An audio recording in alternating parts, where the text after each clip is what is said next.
The first shot cracked like a whip, echoing through the gnarled cottonwoods along the edge of the high prairie. The second came sharper, closer. Hooves pounded over dry dirt and frost-hardened grass. A lone rider slumped low in the saddle tore across the night as the moon caught the glint of fresh blood down his coat sleeve. His breath came in ragged gasps, steam curling from his lips like smoke from a dying fire. Behind him, the shadowy forms of men gave chase, their lanterns bobbing like angry stars. Guns raised, but waiting. The rider veered off the road, spurred the horse hard, and disappeared into a thicket of oaks branches clawing at him as he passed. Ahead, a low barn, crooked and quiet, stood in a clearing, its roof sagging under the weight of winter dust. The man dismounted not so much by choice, but by collapsed boots hitting earth in a dead thud. He staggered to the door, shoved it open. A lantern flickered to life inside. A click. The cold ring of a shotgun muzzle pressed to his forehead. He didn't speak. He just fell forward, unconscious, blood dripping to the straw like black oil. The figure holding the gun, a woman tall and weather-worn, caught him by the collar, stared into his face, then dragged him inside like dead weight. Behind her, 2 girls peered from the loft. One whispered, "Mama," but the woman didn't answer. She just lowered the shotgun slowly and bolted the barn door. Outside, the wind picked up and the sound of hooves began to fade. Eli Cobb woke to the smell of wood smoke and old hay, a rough wool blanket across his chest and his side aching like hell. Light poured through the cracks in the barn walls, soft and golden, the kind that told of morning chores and quiet hours.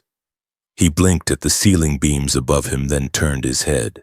A small girl sat a few feet away, chin resting on her knees, watching him like one might a rattler in the grass. Her hair was in 2 uneven braids and her eyes didn't blink nearly enough. "You got shot," she said plainly. "Ma says it ain't deep, but I seen it. Looked deep to me." He tried to sit up. Pain flared like fire under his ribs. "Where am I?" he asked, voice rough with dust and sleep. "Granger's Hollow," she answered. "Our ranch. You bled on our potatoes. Sorry about that." "You owe us?" Eli grunted. He looked down. His coat had been removed. The bullet graze was cleaned and bandaged. His boots sat by the door, still crusted in road dust. He reached for his shirt and pulled it on slowly, one arm stiff. Just then the barn door creaked open. The woman from last night stood there holding a tin cup of coffee. Her face was lean, her eyes sun-scorched. The kind of woman who'd buried things she never spoke of. "Get your strength," she said, handing him the cup. "Then ride on."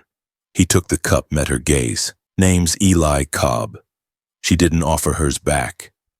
He stayed through the day, helped mend a fence with one arm, moved slow but steady. Didn't say much, but the work got done. At supper, he sat on the porch and ate quietly while the widow Miriam, he learned at last, watched him from her chair. The girls Nora and Lila giggled over their stew and argued about chores. For a moment it felt like something close to peace, but that night as Eli lay on a bedroll in the barn, the silence pressed heavy. He pulled a folded letter from his coat pocket. Its edges were worn, the ink faded. The name on it was Abigail. He read the words again, he always did when sleep wouldn't come. "I forgive you, come home. We miss you." He'd never sent it. Had carried it west instead, chasing work, running from memory. The war had ended 10 years ago, but it lived in his bones like splinters. In the stillness, Miriam appeared again. She leaned in the doorway, arms crossed. "You bring trouble, Cobb. Not if I can help it, but trouble's chasing you." He didn't answer, just tucked the letter away and looked out across the empty fields. She left him then, but the barn door stayed unbolted that night. Morning broke with a silver chill. The girls were already feeding chickens when Eli emerged from the barn, stiff but walking straighter. Miriam stood by the water pump, sleeves rolled, eyes fixed on him. "A man wakes under my roof, he works," she said without greeting. Eli nodded, rolled up his sleeves. "Where do you want me?" By midday, he'd split enough wood to last 2 weeks, fixed a leaking trough, and calmed a panicked mule with nothing but a low whistle and a gentle hand. Nora, the elder girl, watched him from the fence post, chewing the end of a straw. You some kind of hoarse whisperer, just good at calming stubborn things, he said, glancing her way. Lila laughed and nearly dropped the feed pail. That's Ma's job. Miriam didn't smile, but her gaze lingered longer each time she passed. She hadn't asked more questions, hadn't offered more warmth. But she hadn't told him to leave again either. That evening they ate inside. The house smelled like stew and wood polish, the walls lined with old photos and a worn Bible on the mantel. A man's boots still stood by the door untouched. Eli didn't ask, but he looked. Miriam caught the glance and said, "He's gone 5 years. Died fixing the roof. Storm took him." Eli nodded, understanding more than he wanted to. "You running from law or something worse?" she asked, not looking up from her bowl. He hesitated. "Just tired of riding. Folks that tired don't ride, wounded through the night." The silence thickened, but Lila broke it with a song she'd made up about mule farts, and soon everyone was laughing but Miriam, who only shook her head. Eli saw it, though, a flicker at the corner of her mouth. That night he slept in the old bunkhouse. The wind had turned blowing east, warm and strange for late winter. Eli stood at the window, staring out at the fields, the mountains beyond. The girls were playing shadow games against the lantern wall. Miriam moved like a ghost through the house, pausing by the window, then disappearing again. He didn't belong here. He knew that. But something about this place, the steady rhythm of work, the quiet courage of Miriam, the laughter of children not yet broken by the world, pulled at him like a distant song he'd once known. At dawn he saddled his horse. But before he could ride out, Miriam stood at the gate. "You saved my daughter's life," she said, voice low. "She told me about the rattler in the coop. Said you yanked her back before it struck. Wasn't much. It was everything." He looked down. "I should keep moving. Or you could stay one more day." Behind her, Nora peeked from the porch. Lila waved with both hands. Eli exhaled slow. The ache in his side had dulled, but something deeper still hurt. The kind that don't heal with time, only purpose. "I'll help with the north fence," he said. Miriam nodded once, then turned away. The butcher's riders came through Granger's Hollow like smoke, quiet at first, then choking everything. 5 men on hard-eyed horses, dust-caked and silent. At their head rode Corwin Pike, a brute of a man with a broken nose, a gray beard braided with bone beads, and a long scar that ran from his left ear to the corner of his mouth. He wore a coat of buffalo hide tanned red and a revolver slung low with a bone-handled grip. Folks called him the Butcher, not for trade, but for how he left the dead behind, cut open throat to stomach like hogs in a slaughter yard. They stopped at the general store, drank whiskey without paying, and asked one question over and over. "Seen a man tall, lean, wears a trail coat with a shoulder tier, rides a dark bay, might be limpin'." The townsfolk lied as best they could, but Corwin's eyes, pale and steady, saw through most things.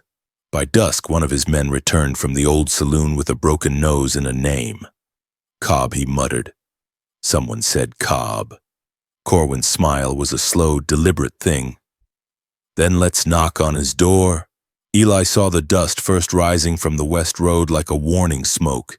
He was mending a corner post when he caught the shimmer on the horizon, 5 riders, steady and fast-headed, straight for the ranch. His blood went cold. He dropped the hammer, turned fast, and called out. Miriam met him halfway to the porch, her rifle already in hand. Trouble, 5 men, armed, the kind that ride with no need to talk. She didn't ask questions, just turned, barked for the girls to get inside. By the time the riders reached the gate, Eli stood beside Miriam, both armed, both silent. Corwin dismounted slowly, stretched his back, and tipped his hat. "Evenin'," he said, voice like gravel soaked in whiskey. "Fine place y'all have here." "State your business," Miriam said, eyes never leaving his hands. "We're looking for someone. Seems he's the kind to leave debts unpaid. Tall fella. Quiet. Might be he passed through here." Eli stepped forward, rifle at his side. "You're on private land." Corwin smiled wider. "Well now, that settles it." The man to Corwin's left raised a shotgun. Eli fired first. The blast echoed like thunder and the man dropped, screaming, his leg shattered. Chaos erupted. Miriam fired next, striking another rider through the shoulder. The girls screamed from inside, huddled low. Eli dove behind the trough, fired again. Wood splintered, horses screamed. One of the butcher's men tried flanking left but caught a gut shot from Miriam's old Winchester. Corwin didn't flinch. He moved slow, deliberate, walking through the storm like a man certain of his own survival. "You ain't got enough bullets, Cobb," he shouted. "Ain't got enough luck left neither." Eli ducked behind the wagon, reloading. He could feel it, the pull of that old rage, the cold fire in his chest. This was the war again. Just a different flag. A Molotov arced through the air, shattering against the side of the barn. Fire flared, bright smoke pouring fast.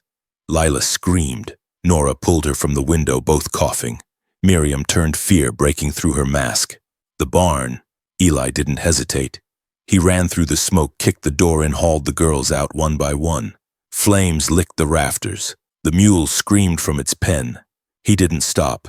He went back in, grabbed the water barrels, doused what he could, but it was spreading fast. Outside, Corwin called again. "That barn won't be the last to burn. Come out, Cobb, face me." Eli stumbled from the smoke-coughing shirt, black with soot. Miriam handed him her revolver. "We hold them here. No more running." He nodded. The fight turned close. Gunfire became fists, knives. At one point, Eli tackled a rider off his horse, rolled in the dirt, choking the man until he stopped moving. Blood in his teeth, fire in his eyes, he looked up and Corwin stood just 10 feet away, pistol aimed at Nora, who stood frozen on the porch. Eli froze. "Don't." Corwin grinned. "Now we're speaking plain." Behind him, Miriam raised her rifle, but Corwin's man tackled her. The gun went off wild, the standoff held like stretched wire. "Why, Corwin?" Eli asked. "You know why?" Corwin said, voice colder now. "You left us behind." "Me. Jared. 30 men at Dunlay Crossing. You rode out, took the map, left us for dead." Eli's jaw clenched. "I thought you were already gone. I came back. You came back late. Too late for Jared. Too late for half the company. Now you think you get to live peaceful, nah. You're gonna watch me take what you tried to build." He cocked the hammer. The hammer clicked back. Eli stared down. The black maw of Corwin's pistol breath held every inch of him coiled like a rattler. Nora stood still as stone tears streaking dirt on her cheeks. Behind Corwin, smoke from the barn curled into the falling light like a dying prayer.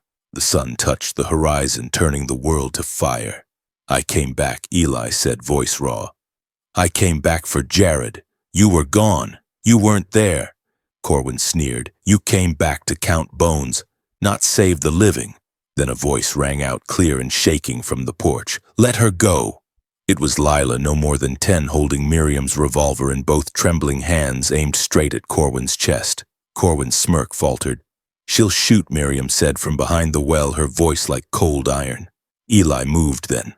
Fast. He threw himself forward, shoulder slamming into Corwin's side just as the gun fired. The shot went wide. Nora screamed. The two men hit the ground in a tangle, fists and boots and snarls. Eli landed a punch that cracked Corwin's cheek, but the bigger man twisted, slammed his elbow into Eli's neck, pinned him. Dirt filled Eli's mouth. The weight of war pressed down again, dust, blood, the ache of choices too long carried. Then a rifle butt cracked against Corwin's skull. Miriam stood over them, panting, face set like stone. Corwin rolled off Eli, dazed. "Get inside," Miriam shouted. Eli staggered to his feet, dragged Corwin back toward the gate, threw him down. 3 of his men were dead. 1 crawled bleeding into the brush. The last sat on a horse, frozen, then turned and galloped off without a word. Corwin spat blood. "You should have killed me, Cobb. Maybe I will." "No, you'll drag this out, like always." Eli turned, his back chest heaving. Behind him, the ranch was burning. They spent hours fighting the flames. Eli ripped boards from the bunkhouse roof, used them to smother hot spots. Miriam and the girls hauled water till their hands bled. The mule had made it out wild-eyed but alive. But the barn was gone, only the stone foundation remained glowing orange in the dark. Afterward, they sat in silence. The porch creaked under their weight. The wind had died. The stars shone above like glass shards. "I should go," Eli said. "No, Miriam said flatly. You stay. You owe us now. I've done nothing but bring danger. She looked at him, then eyes sharp. So did my husband. He was no Saint Cobb. He drank too much, fought too quick. But he stood between us and the wolves, same as you. Eli rubbed the ash from his face. Corwin's not finished. I know. You should leave. We were here before him. We'll be here after. The door opened. Nora stepped out carrying a cloth bundle. She handed it to Eli. Inside was the letter creased and worn and a fresh shirt. You dropped this, she said. He stared at the letter a long moment. I wrote that for someone, he said, finally. Long time ago. Never sent it. Nora shrugged. Maybe she didn't need it then. Maybe she does now. He nodded, lips pressed tight. That night Eli sat watch with his rifle. Every creak of the wind set his heart on edge. Every whisper of leaves felt like footsteps. But the darkness held. At sunrise, Miriam found him on the porch, half asleep, hands still on the rifle stock. We'll need new roof beams, she said. I'll fetch them. You'll need to go into town. I can do that. She hesitated. Then softly, you sure you want to be seen doesn't matter anymore. She handed him a wrapped loaf of bread. Take this. The girls made it. Might help sweeten the storekeeper. Eli took it, met her eyes. Thank you. For what? For letting me stay. She didn't answer. Just turned back toward the kitchen. The sun rose higher. The wounds on Eli's side ached less now. He saddled the mule, his horse still limping, and rode toward town, slow and cautious, eyes always scanning the ridges. At the edge of Granger's Hollow, he passed a church burned out long ago, only its steeple still standing. He paused, there looked at the charred cross. A memory hit soldiers kneeling, praying before a charge, then dying moments later. He touched the letter in his coat pocket. Then he rode on. Back at the ranch, Nora scrubbed blood from the porch boards while Lila picked up fallen nails with a magnet. Miriam stood at the edge of the field, watching the smoke still curling from the barn ruins. In the distance, a crow cawed once, then flew off toward the mountains. The town watched Eli ride in with the weariness of men who've lived too long with caution. Eyes followed him from porches behind curtains through the slatted light of the saloon shutters. The general store's bell rang sharp as he stepped inside, low coat dusty. The shopkeeper, an old man named Pratt with a glass eye and a gnarled hand, froze mid-measure of flour. Cobb, he said, voice like rust. Eli placed the list on the counter. Need beams, nails, flour, salt, and a new hammer. Pratt didn't move. You shouldn't be here. Corwin's men ain't all dead. And that sheriff, he won't stop 'em, just needs supplies, Eli said, laying down coins. The bell rang again. 3 men entered, lean and quiet. One had a scar through his eyebrow. Another wore Corwin's braid beads around his neck. The third had a twitch in his cheek. Eli didn't turn. You got guts, Cobb said, the man with the twitch. Coming here. Just came for nails, Eli answered. You burned our boss, the scarred man said. Took out 3 of ours, that's a debt. I'm here alone. Not for long. They moved as one. Eli spun, hammering the counter with his fist, knocking up flour. His pistol flashed in the white cloud, 2 shots clean and fast. The scarred man dropped. The twitching one screamed and stumbled back. The third ran. Blood soaked the plank floor. The bell rang a final time as Eli walked out, pockets full, smoke in his eyes. He rode hard. Back at the ranch, smoke curled from the chimney, not fire this time, but warmth. He stepped inside, arms full of supplies. The girls stared, wide-eyed. Miriam stood by the stove, apron on, hair tied back. You're bleeding, she said quietly. Just grazed. She pulled him to a chair, peeled back his coat, wiped the cut with whiskey. You don't have to do this. Corwin's men will keep coming. So we wait. No, he said. I go to them. Miriam stepped back. What are you saying? I have to end it. There's something I should have done 10 years ago. At Dunlay. She said nothing, just watched as he reached into his coat and pulled out the letter, creased and stained, Abigail's name fading from the fold. He held it up to the light. This was meant for Jared. He was Abigail's brother. I carried it with me through the mud, the fire, everything. Promised I'd deliver it. But when I got back, she was gone. And Jared was already buried. I burned the letter the day I left. Miriam frowned. But I rewrote it. Every year. Same words. I couldn't let it go. He walked to the stove, opened the door, and stared into the low flames.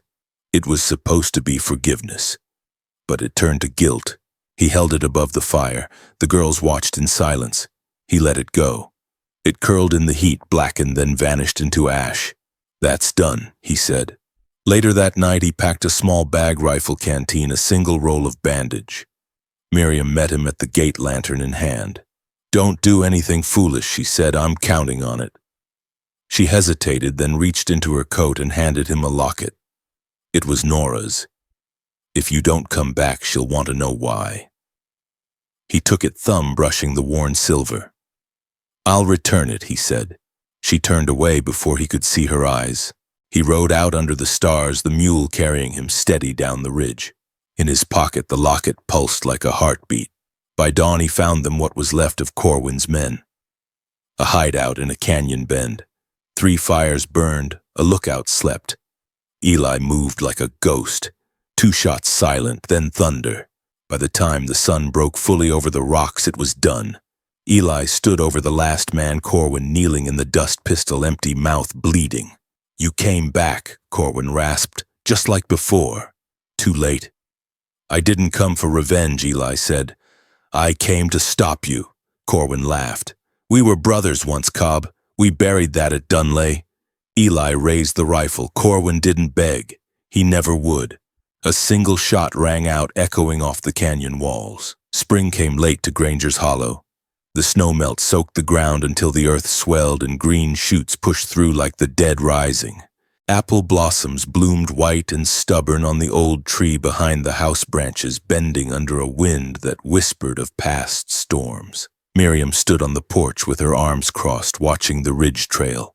Her face was still, not waiting, just watching, like a woman who'd seen too many promises carried off by dust and silence. The girls played in the field, their laughter carried far in the clean air. 3 weeks had passed since Eli rode out. The sheriff had come once, hat in hand, asking after the gunfire near the canyon. Miriam had offered no answers, just bread and a name that meant nothing anymore, just a ranch hand, she'd said. No one important. But the truth lay buried in her voice. That morning, Nora found something by the fence.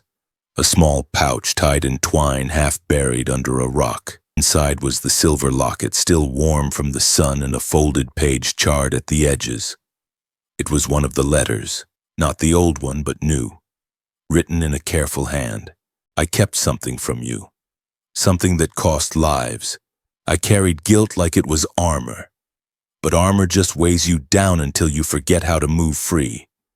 I don't know if I'll make it back, but if this reaches, you know that the fire's done. I did what I should have done 10 years ago. Miriam read it in silence, then folded it once and placed it inside the family Bible. That night she walked out to where the barn used to be. The ash was long scattered, the soil dark. She knelt and planted the first post of a new frame, set it in place with care, wiped her hands on her apron. The wind picked up, and somewhere beyond the hills a lone rider crested the ridge, watching unseen. A wide hat shaded his face. A fresh scar cut across his jaw. He sat still for a long moment, then turned and rode east where the rivers ran clearer. Nora never told anyone about the rider. She just stood by the old apple tree, eyes wide, hand over her heart where the locket now hung. Then she walked back to the porch and sat beside her mother, saying nothing. Years later, travelers spoke of a man who helped rebuild burned-out towns, who left behind clean wells, fixed fences, and vanished before morning. They said he never gave a name, only that he left things better than he found them, like a ghost doing penance. But at Granger's Hollow no one spoke his name again. Not because they forgot, but because silence sometimes says more. And every spring when the apple blossoms bloomed again, Miriam would step onto the porch, close her eyes, and breathe deep. Just once. Because the past hadn't vanished. It had been buried in ash. But something new had grown from it. Some stories don't end with justice. Some end with a question: if it were you, would you have stayed? Would you have left that letter unsent? Would you have walked away from peace to make something right? Sometimes redemption doesn't arrive with applause, just the quiet bloom of apple blossoms and the memory of someone who chose to stay. Subscribe for more stories that linger long after the fire's out. Watch the next tale where shadows ride the frontier and choices carve deeper than any bullet ever could.